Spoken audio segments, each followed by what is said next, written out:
go.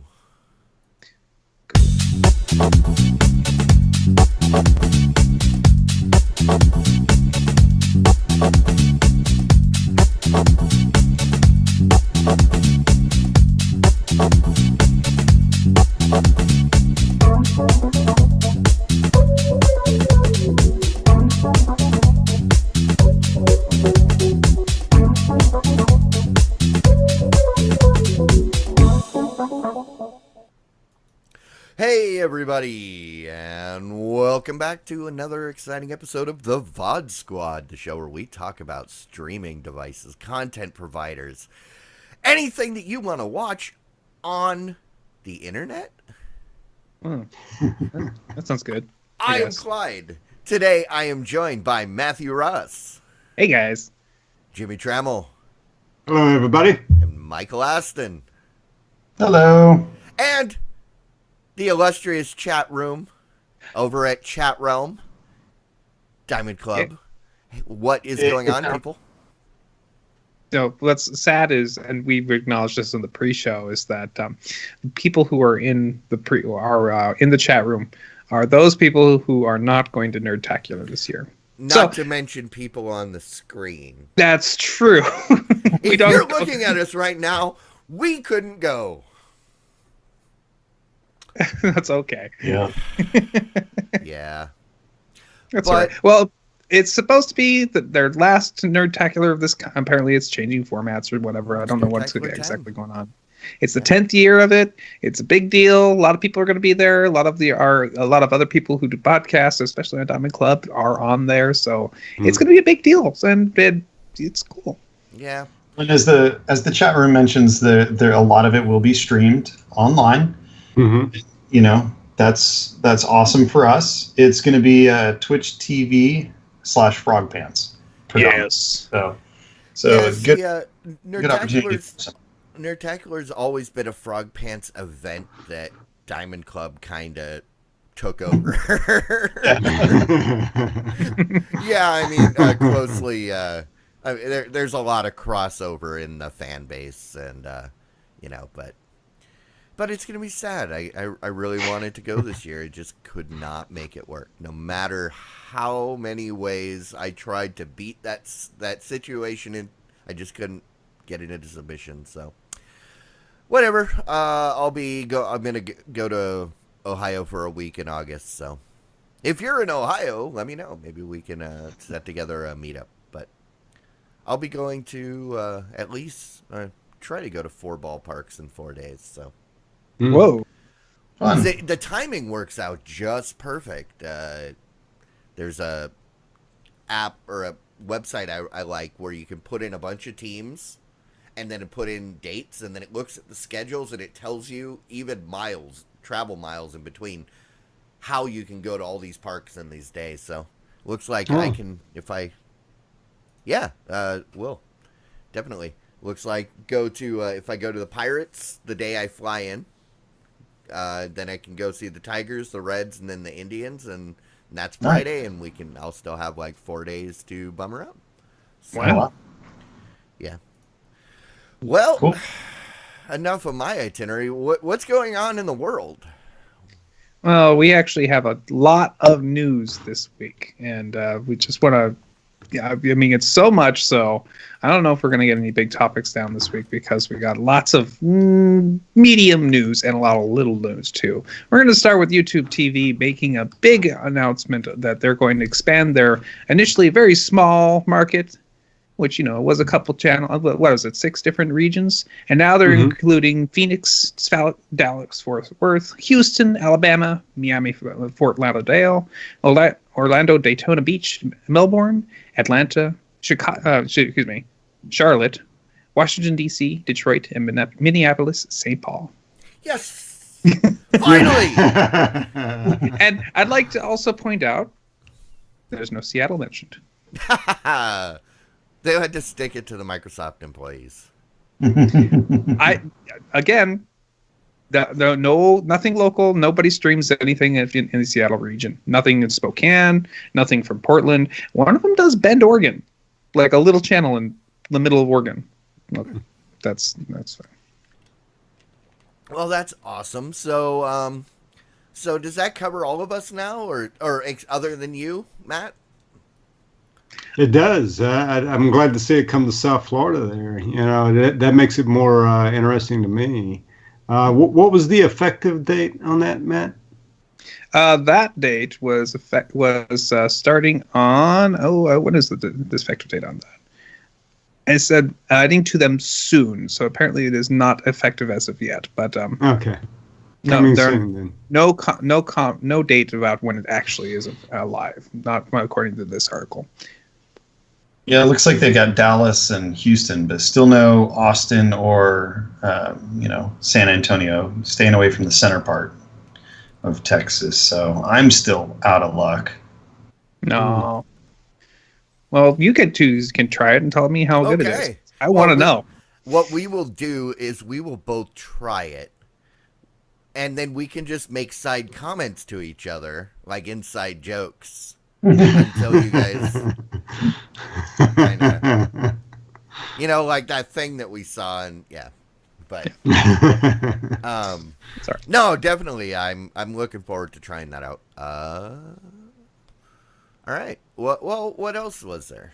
Well, we have a cool little announcement. It's coming out from first DirecTV. They announced that they are making an update to their in-hotel television service, and then Dish came in shortly after saying, "Yeah, us too." They're offering a service which will allow you to watch more of your shows that you stream with your own services using a Chromecast-enabled device. In particular, AT&T is calling theirs Clearcast, I think, which is kind of trying to be a little neutral, I think. I don't know. But Dish is coming straight out and saying, yeah, we're becoming Chromecast compatible. I don't know if they're going to run into problems with that name, Clearcast, because Sprint owns Clear. That's true. And also, I could imagine like a million other things that own Clearcast as a name. So, seems generic enough. But this means that you will be able to go to your hotel, turn on your TV, turn on your device in your hand, like your phone, and say, hey, this thing can send to a Chromecast. Press the button, see your television available to you, and go and send your whatever video you're watching to your television. 2 questions. How do you know you're not going to accidentally send it to the wrong TV in the hotel? And the other one is security. Both of these are currently up in the air for questions about how good it's going to be. So. And make sure you spell Clearcast correctly, because if you go to clearcats.com, it looks like that. Hello, world! I unfortunately don't read that. I guess. I was going to say, you're on a watch list now. Oh. What that said, oh my goodness. It's got a 0-day exploit. Yeah. Now my computer is going to be used to turn every car on the planet into a self-driving missile. Yeah. Now, they could solve both of those problems I mentioned if they use the local guest style Chromecast capability. Remember, it has the ability to not even give somebody Wi-Fi access and still have them access to the to the Chromecast. And I think it does that with audible signals that you can't hear, but your microphone can. So, and once it connects to it, it actually talks over the internet. No direct connection happens after that point. So that might be how they're getting around it. That's cool. I think that's awesome. I'm happy to see more of this. But I'm kind of leery based on how things like this kind of go, and then that hotels try to co-opt it and break it and make it horrible. You think they'll insert ads or something like that? Oh, no, they're going to do something that makes it, like, just ridiculous. Checkout time is at 1 p.m. Yeah. Well, I mean, when you think about this, right, streaming on a Chromecast or some device like that, something you actually have to plug into the television. I don't know, and I'm just speaking more anecdotally about myself, right? I mean, when I travel, I don't travel with, some streaming device. I use my tablet, right? So, So when I'm traveling, I subscribe to HBO Now, and so I'll watch it on my tablet as opposed to some streaming device that I would plug into the television. So while I do like the fact that it gives you more, devices to stream on, gives you more options, right? We always like that. But people who actually travel, I mean, would they actually take their streaming device out of their own television to plug it into some unknown? I have a streaming device and a router that lives in my suitcase. I know, Clyde, you do this, right? but I'm just saying the average person out there I'm talking about, right? Well, I mean, how many people actually? Are you saying I'm abnormal? Well, I'm just saying you're a nerd like the rest of us, right? So I mean, nerds will do that, certainly, right? But I mean, like in whatever hotel you're staying at, how many other guys are like you streaming it on a Chromecast or some other device, right? I don't know. I mean, I guess we don't really know those numbers, right? And is anybody ever going to conjure up enough money to even do a study like that? I mean, Probably how not. wouldn't do a study like that? Yeah. You get the log. You get the log from. But I'm speaking from my own way. When I travel, I mean, a tablet's good enough for me, and I don't want to unplug what I've got set up downstairs to take with me. Yeah, because like when I'm using my device at these hotels, they have no way of knowing that I am because it's not connected to their Wi-Fi, right? And it's connected directly to a input on the TV. Now, I've been to hotels where the inputs on the TVs are not available. They've somehow removed them. Those are the places where I immediately check out. Okay, and then I've also been to places where they actually make it quite easily available. They want to make it quite clear you can plug in your device. That has become more and more common, mainly because it keeps you from fumbling around and potentially breaking stuff behind the TV trying to get access. Or forgetting something, and losing something, and having to mail it back. And I can see that. I mean, I think to me the one thing would be what I'd like to see hotels doing is utilizing some sort of built-in, whether it be like a smart TV system or a solution where Netflix is provided to the room. And then if you want to bring your experience, there would be like a temporary activate solution, right? Like you could click sign in with my device or something, and then it would show you a code like it does when you go to YouTube/activate. You enter your code with your logged in device, and it activates YouTube on that device. But YouTube could easily integrate, or AT&T or whoever, DirecTV, could easily integrate a temporary solution, whether it be like a one night approval where that device has access to your account for one night, or even until you turn it off, because it is easy enough to reactivate it with your phone.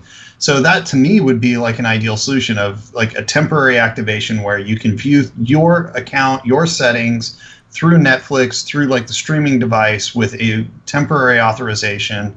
And that would provide a fair level of security because you're doing it through HTTPS, of course. And it would be something that would automatically forget its access and ban that access until it was reapproved via your smartphone or your logged in device. So the original security worry for people was, hey, how am I passing my credentials for like Hulu or whatever to the TV? And I think it'll be all tokenized. I think it won't. There probably won't be an issue. I think the protocol is designed pretty well for that kind of thing, but it is a question that has not been answered. It is still a big unknown. So, yeah. Okay. So. Another story for the week, we have Vimeo, awesome alternative to YouTube company, trying to do its thing, being a big old source for you to watch all your favorite music videos that you don't watch on YouTube. I watch all my Vimeo on YouTube. That's true, and also watch it on YouTube. Has decided that it was planning to make a subscription service to launch in 2018, but it's kind of decided maybe that's not a good idea and has killed those plans. That's a good choice. I mean, there are a million different services coming out right now. So that's, a year or two ago, that was kind of an open market, and now it's super crowded, and the definition for success is pretty flat.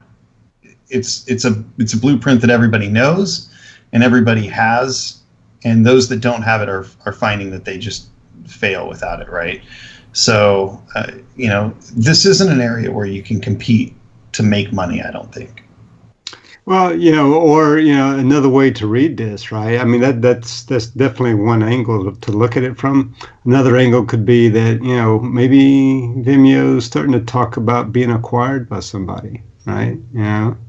And they're trying to attract an acquisition because they're just like, we're tired of being YouTube's like redheaded step brother from another uncle. Right. Ooh. I know, right? Because, I mean, how many people think, when you think video, how many people go, Vimeo?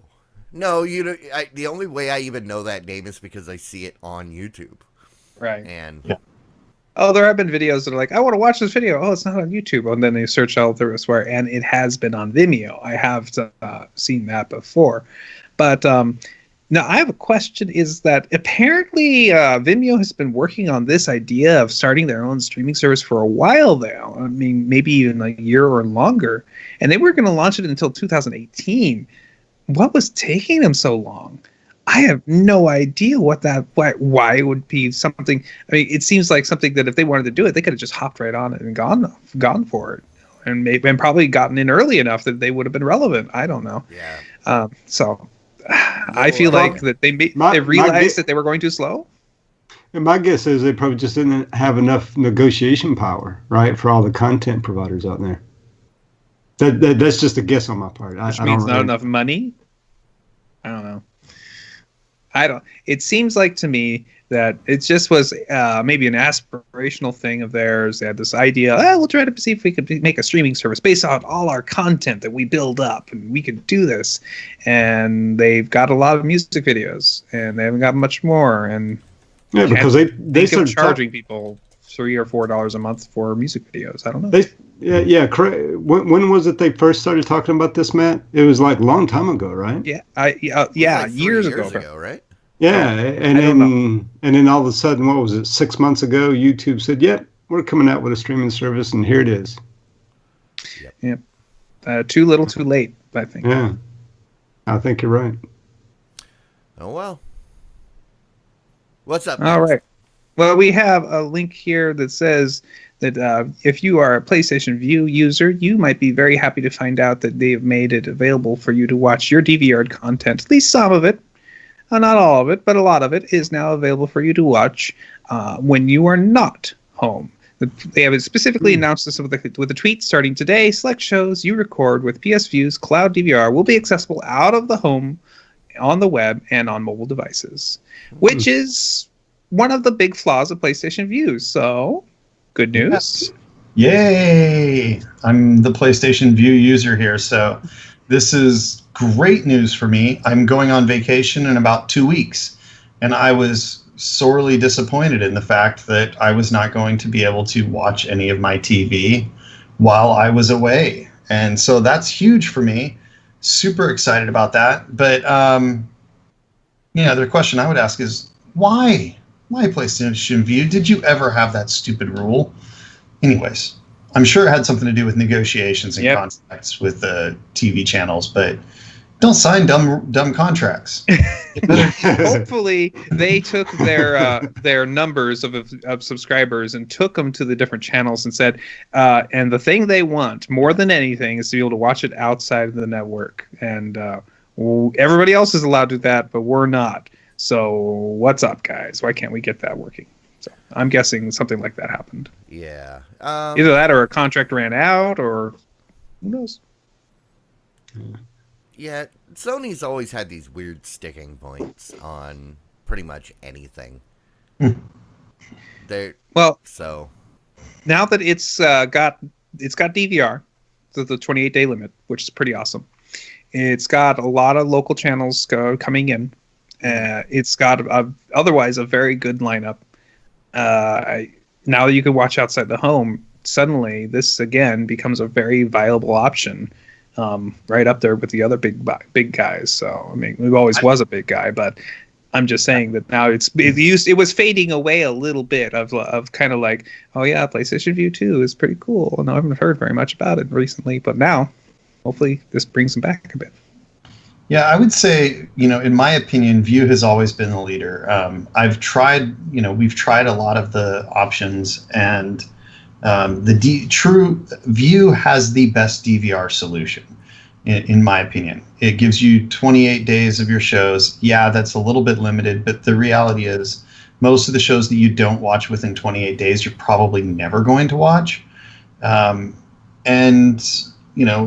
You don't need to store whole seasons of TV shows. That's what Netflix is for, so you can watch last season's TV shows. So, I found that PlayStation View has been really excellent. It's like, to me, it's cable the way cable should be done.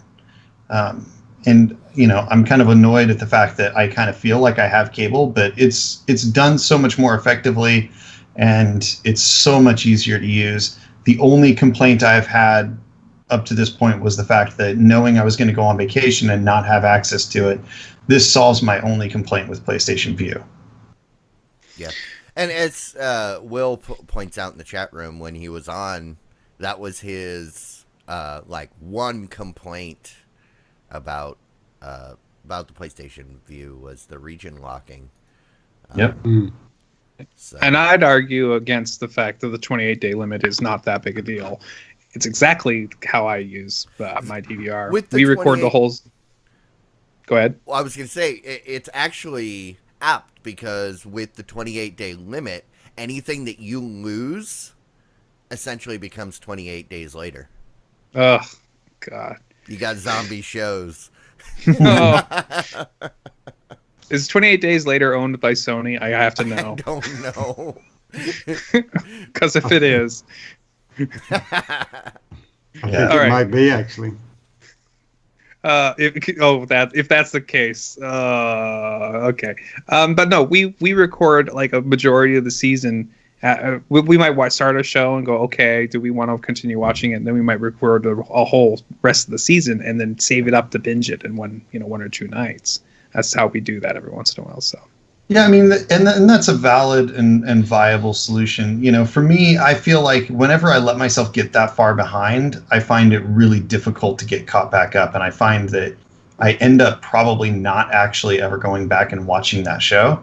On the other hand, I do that exactly with Netflix. So I know the show that I want to watch, and then I go watch it on Netflix when it comes out, at the end of the season plus 3 or 4 months. So I just wait a little bit longer than you.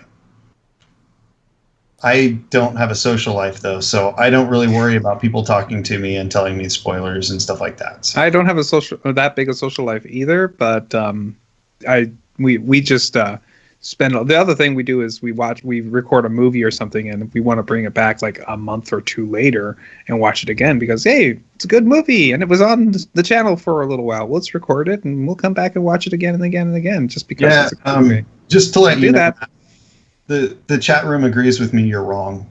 That's okay. I'm used to that. Sorry.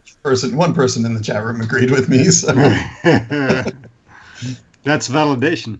That's validation. I feel I must be right. Somebody else. One person. That's all you need. That's all I need. All right. Other than that, that was our major stories of the week. So, wasn't there a bunch of small things? A ton of little things that we can go over real quick. What are those little things? All right, I'm going to announce one little thing. You guys go ahead and leave a little comment. We can go as long as we like or as short as we like. First one, Sling gets the Cowboy Channel. I kind of like the Cowboy Channel. I live in Texas. I don't know what that is. That can't be a legit thing. Being a big fan of Westerns, I kind of like that. Oh, yeah. It's a Western channel? That would be my guess. Oh, no, I thought maybe it was all like PBR. The pro bull riding Oh, well, if it's stuff. It could be. Yeah, I don't I actually. wouldn't Hey, be too Joe, you excited live about in that. Ohio. What's There- Cowboy Channel? Their weekday programming includes Gentle Giants, High School Rodeo, Cowboy Country TV, Best of America by Horseback, American Rancher, Red Steagles West of Wall Street. Wait, they've got a show about Wall Street?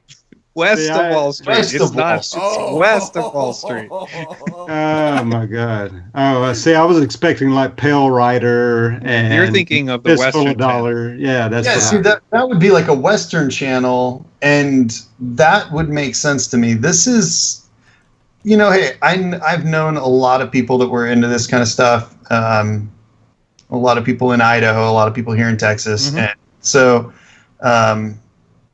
I have no doubt that there is a cult following, a cult-like following for this kind of TV, and hey, that's great. This is what streaming solutions are for, and what they should be focusing on is providing that long tail TV and making it accessible to as many people as are out there that want it. Yeah, there is a lot of people who would like this kind of channel. I completely agree. This channel, I think, would be perfect for that town in North Dakota I finished high school in. Right. It's rural America with lots of farms around a channel. This is perfect. I live rural America adjacent. I mean, Minnesota is a huge farm state, but yeah, I don't know. Okay. Or like Joke Man says, Cowgirl channel. Oh, the or, reverse cowgirl channel. I think they have that one. Yeah. Yeah, but I don't need think to open an incognito window before you go there, though. don't they charge per minute? Probably. Oh, All right. on Tubi next TV. Next quick story. You want to say it? Go ahead. No, go for it. Tubi TV is now available on the PlayStation 4 channel. It's actually going to be featured on PlayStation 4 as one of their top picks for at least a little while. So, and this is the channel that just keeps coming back and keeps on showing up. And this is I had nothing to watch the other day, so I was like, oh, what's on Tubi? And found a couple things. I mean, I got to check this out. I mean, I keep hearing that, and hearing you guys talk about it makes me want to tune in and see what it's all about. To be or not to be. Word of mouth actually made you want to do something? Certainly. It That's happens. interesting. That means I value your opinion, Clyde. Oh, no, I was just saying it sounds like maybe that's a good business model for them. yeah. What's really cool to me is that I feel like they are making such a huge. They're making a couple of really big, good decisions. First of all, they're getting on every single device that they can, and they're doing it fairly quickly. They're adding new devices and new features like on a regular basis. And then the other thing is that they are keeping themselves in our news. I mean, we've talked about Tubi TV, like I think Almost every week. and we haven't in the last few months. Because they are each week or every couple of weeks they release a nice new feature or a new device, and it's keeping themselves in the news and on people's minds and in their thoughts, and so that's a huge deal. And that's like Jimmy said, like you said, Jimmy, that you're thinking about giving it a try now. You've heard it many times, and eventually it's just sunk in enough that you're like, yeah, I got to check that out. Yep, And I think exactly. that's huge. They're doing it right. It's becoming Crackle that people actually think about. Crackle's been that thing, it's on everything, but nobody ever opens it. Right. Right. But Tubi TV, remember everybody, it's free with ads. Yes. Awesome. All right. Next one is Showtime is now on Xbox One, which makes me ask, Showtime wasn't on Xbox One? What? It wasn't? Well, this goes to tell you God. how sharp Tubi TV is, right? I mean, Showtime's huge. It's been around forever. Why has it not been on Xbox One for like a year? Come on. They changed the way Showtime was. No, this is okay. This is the new Showtime. This is Showtime's standalone streaming service. So this would be like HBO Now as opposed to HBO Go. Right. There's a lot of devices that still don't have it. Because, like, I can't use Showtime on the Fire TV, I think it was, because they recently switched to the new, it's Android TV. Because they recently switched to the new Showtime standalone and deprecated the old version. Ah, gotcha. But Comcast will not allow you to authenticate with the new version because it competes directly with their Xfinity service. Right. Where you can authenticate with the old version, which is just straight video. So this makes sense. The Xbox One gets the new Showtime streaming service. I just checked. Tubi TV was already on the Xbox One. Like I said. All right. Fubo TV picks up the HGTV, Food Network, and Travel Channel. Fubo TV, if you remember, was more of that sports-oriented network. You know what that means to me is that they're going for married households, right? The sports for him, and then those channels for her, right? Yeah. That's what it tells me. Why not the soccer for him and the other stuff for the other him? Well, it could be. Sure. Same guy. He's secret. It's for the sports guy that secretly loves those reality shows, but yeah, I mean, like, oh no, there's a surprisingly large number of guys who watch a Food TV and HGTV. So yeah, I see that. I'm one of them. Yeah, I was gonna say, but in the sport demographic that watches that, I'd say it's probably a higher percentage that won't admit it. Yeah, I'm getting Fubo TV to watch rugby and the Food Network. Rugby. Yeah, it's for the rugby. Oh my! Right. My wife watches. I watch totally rugby. Yeah. This is kind of like the same thing I was talking about last week. I feel like this is, it's kind of a no-brainer for them to do it because these channels do have such a big following, And these are the kinds of channels that people like to turn on while they're doing stuff. And, I love to put on a Food Network show or an HGTV show and just kind of like have it in the background, watch the reveals at the end of the shows or the dish as it's tasted in the reviews. But, more or less just kind of like play on my phone, chat with people online or whatever. And that's the kind of stuff I like to watch there. Now, I also think that this is not a good idea because I do still feel like adding all of this stuff is just muddying the waters of what Fubo TV is, and it's the only distinguishing factor that they have that's going to set them apart from the other channels. Maybe it's okay that they have it, but they really should be focusing all of their marketing efforts on sports and the things they offer that nobody else does. And maybe part of that is that they're losing that differentiating factor because things like the Golf Channel that Fubo was the first one to have, and now a lot of others have it. So that may be part of what's driving this. However, like I said, it feels like they're muddying the waters of their brand and weakening what differentiates them. It's a possibility. But it's also from reading the article that we have here real quick on about it, is that they put the Food Network, the HGTV, and Travel Channel into their $35 a month package. Is available now, but they're also picking up a couple other channels, for example, the Cooking Channel, and those are not going to be in the base one. They're going to be on an add-on package in the future. So if they had put it into add-on packages and focus our base network is for sports and have all these add-ons on the side, that's fine. Just keep the message straight. Okay. Next, we have a quick one. PlayStation Views adds some local channels for Fox and affiliates at only 7. It looks like, but it looks like they have picked up 7 more channels for PlayStation View to be watching, and that's cool. So, again, I note no Seattle. So I'm noticing a trend. There's a lot of PS View PS4 news this week. That's true. Yeah. Looks like it's Fox affiliates out of Salt Lake City, San Diego, St. Louis, Kansas City, Harrisburg, and Indianapolis and Grand Rapids. So that's not bad. On your note, Clyde, E3 was last week, right? So maybe this is Sony rounding out all of their video gaming related announcements and stuff like that. With they some learned of the stuff. They learned from Microsoft's faux pas at E3 several years ago and learned do not make streaming announcements at E3.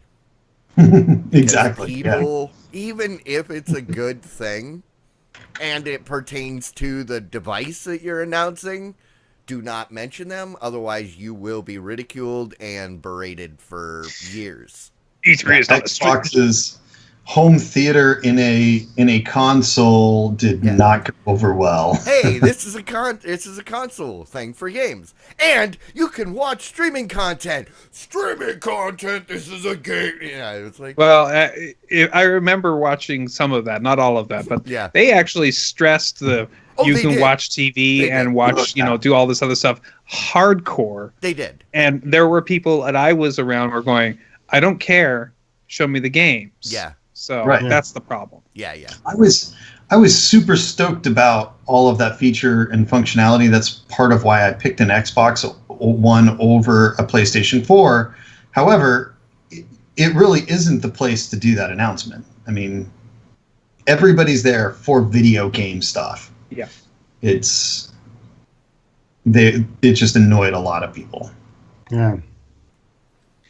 My last little quick story for is that Hulu, also not wanting to be alone, has also added some local CBS channels, and in this case, it looks like they've added 30. I'm not going to list all those, but that's a whole lot of channels they've added here. But again, a note: no Seattle.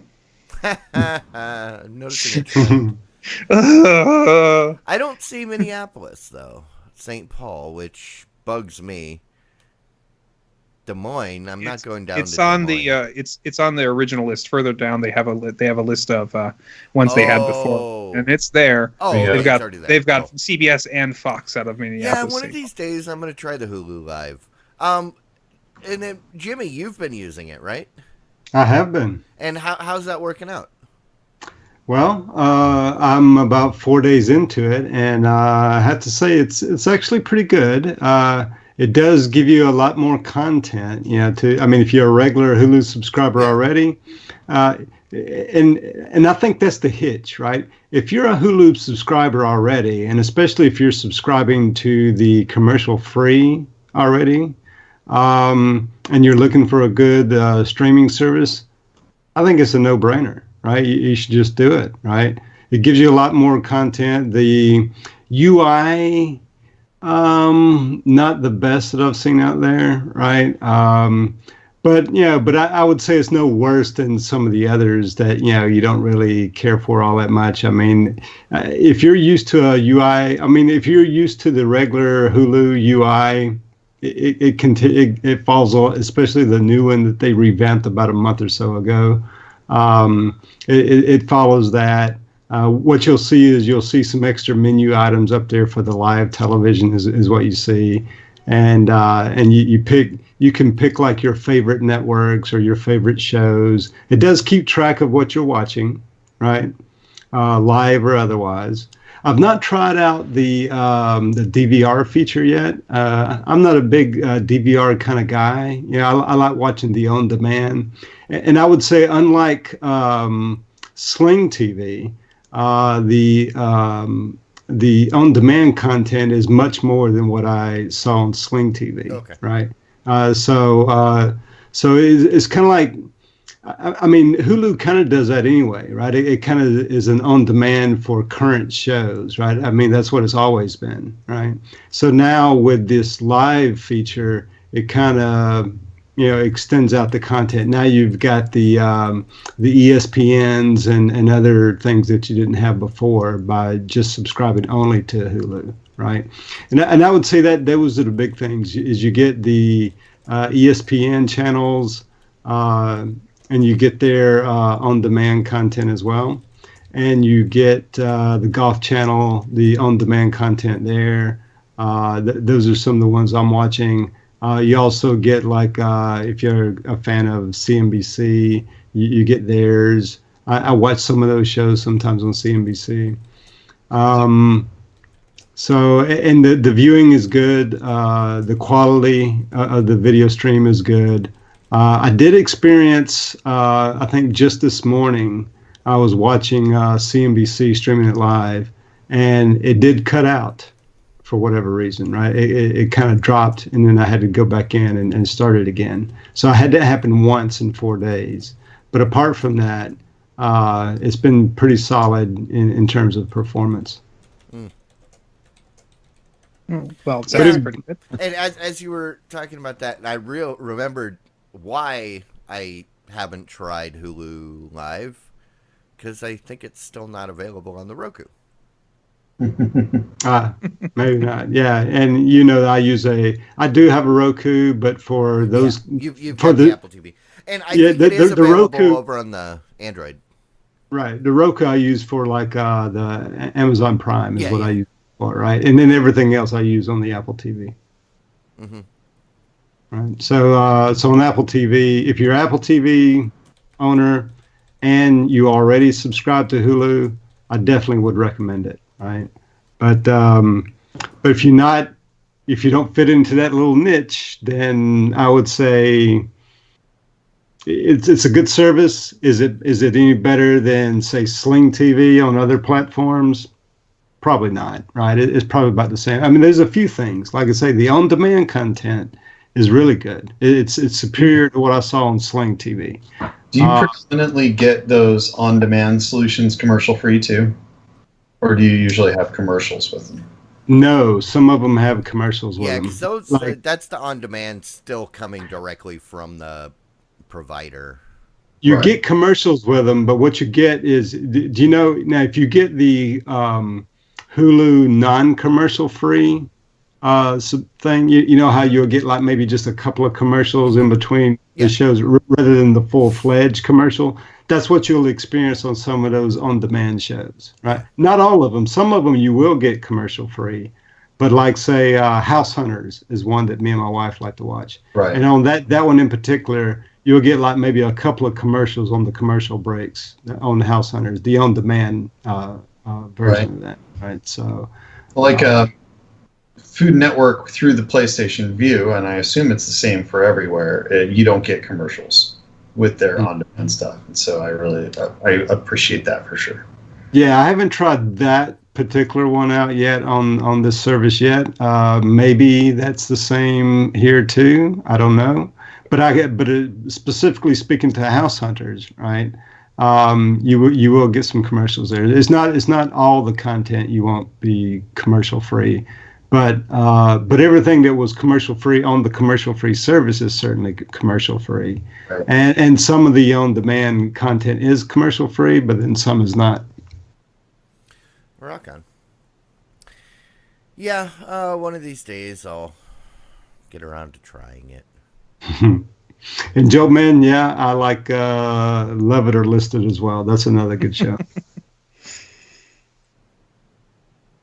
Yeah. I honestly have no idea what you guys are talking about.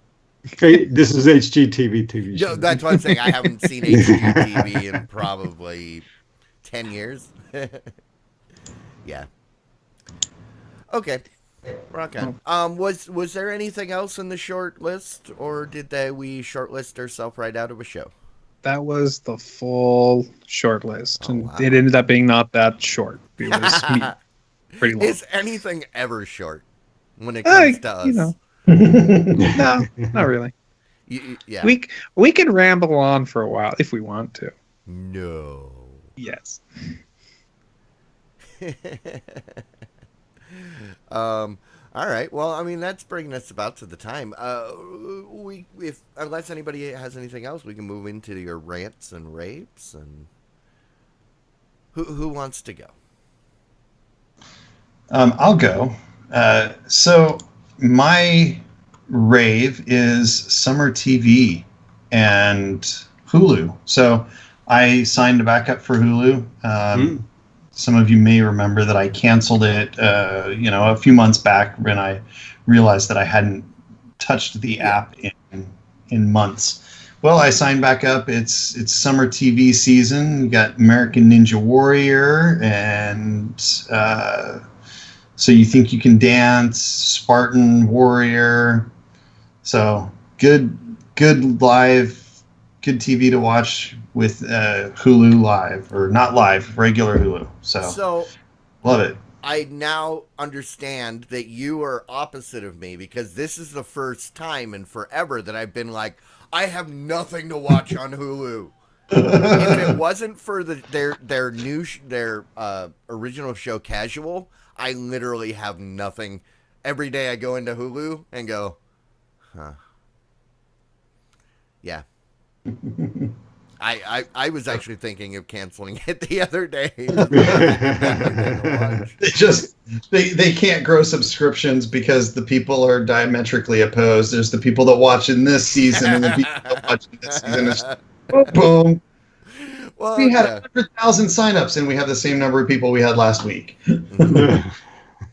Yeah. Yeah. I mean, I love summer. I love the summer kind of reality TV, whatever it is. Like I said, American Ninja Warrior is great.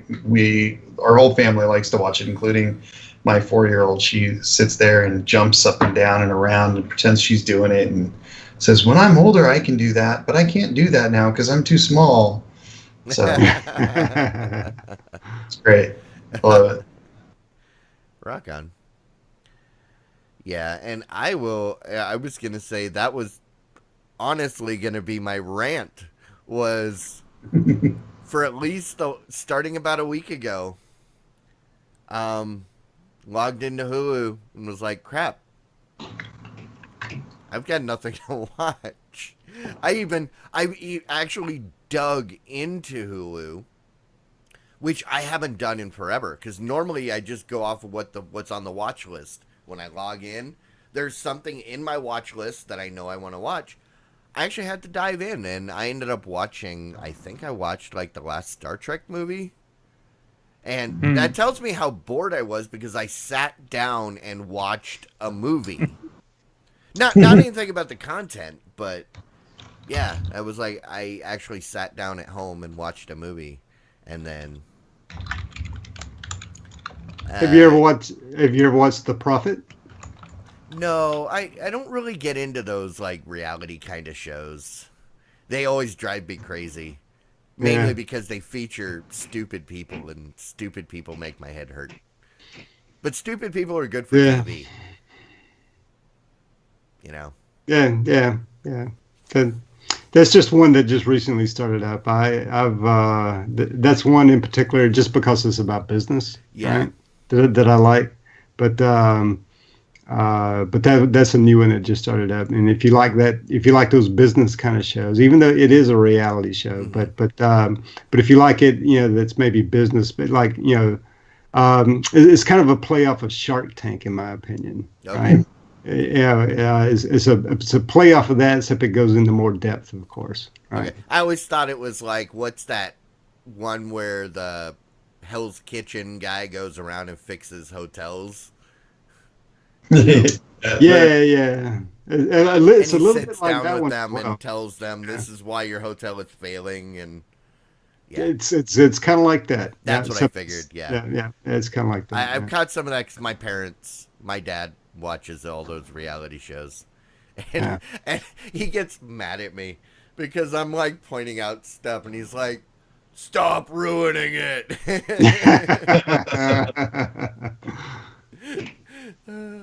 Yeah, I just never had the patience for those kind of shows, and that partly because the people that come on there, I'm just like, oh my head, it's like, just go away, and I have to get up and like literally physically leave the room.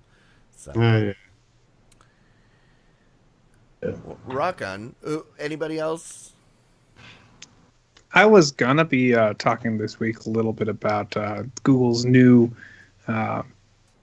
computer tool utility they were going to get started with, called Google Backup and Sync. it was this cool idea of making it really easy to back up your files to Google Drive. It's a utility that replaces the standard Google Drive app, and it was supposed to be released today, and they deleted it. Oh, so or you're talking on PC? Yeah, on PC. So they're taking the existing Google backup and sync that's on your phone, and then now adding it to your computer. Well, there was a Google Drive app, and there still is. Yeah. And so they got a new one that they're working on, and it was supposed to be released today. But I've been thinking back about the whole week of things that have been going on, and nothing has been exciting for me. I mean, I'm working on stuff at my school district. Hey guys, I'm trying to get the online documentation working and things like that. It's all boring stuff. So unfortunately, nothing else has really been exciting for me this week. Okay. Hey, a question I want to ask you guys, what I mentioned last week about the bloodline. Did anybody try that over the last week? I actually watched that last night. The first episode. Yeah? I was Opinions? like, what the hell is going on? It was very disorienting. Mm-hmm. So the first episode is. I will have to kind of see if I can push forward into a couple more episodes. That first episode left me going, I don't know if I want to watch this. Yeah. Well, I mean, it's like a lot of those kind of shows, right? It's not single threaded by no means in the storyline, right? But so it is multi-threaded in the storyline, that kind of thing. But just curious if anybody else watched that, Michael, Matt? Probably not. Nope.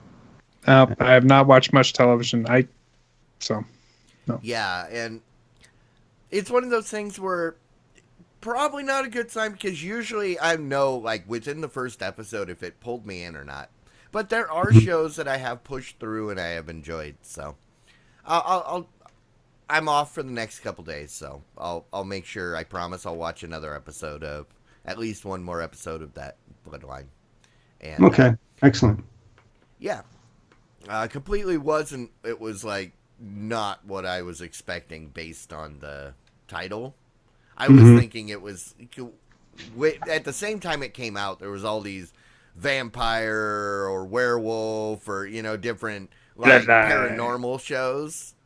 So I figured it was along, like, But you just love it because it takes place in southern Florida, right? Yes, in the Keys. Live there on that island. Yes, in the Keys, Key Largo, right along that area. Yeah. Rock on. Yeah. So, I'll check out another episode maybe after this. But I guess with that, we can probably wrap this up. Thank you, everybody, for hanging out. Thank you in the chat room. As always, we are live Wednesday nights at 9 p.m. Central on Diamond Club TV. We will be back again next week. In the meantime, go ahead and go out to YouTube. Look for the VOD Squad to find our old videos, and go to DCTVpedia. Click on VOD Squad and see the awesomeness that Jotmon has provided. He went in there and linked all of our past episodes with links to show notes. Wow. Which means we need to start doing better show notes if people are actually going to be able to see them. Oh, man. Thanks a lot, Jotmon. You just made our lives more difficult. But no, that was super awesome. To all of you out there that are at Nerdtacular, we're jealous. Have fun. And with that, see you guys later. Bye, everyone. Diamond Club hopes you have enjoyed this program.